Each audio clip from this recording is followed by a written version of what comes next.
Sa isang grupo ng magtotropa, pag sinipulan mo yon, yung unang lilingon ay ang pangit. Subukan natin sa kanila.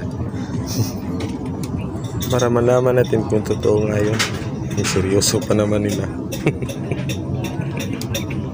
Tahimik lang muna tayo para hindi tayo malata.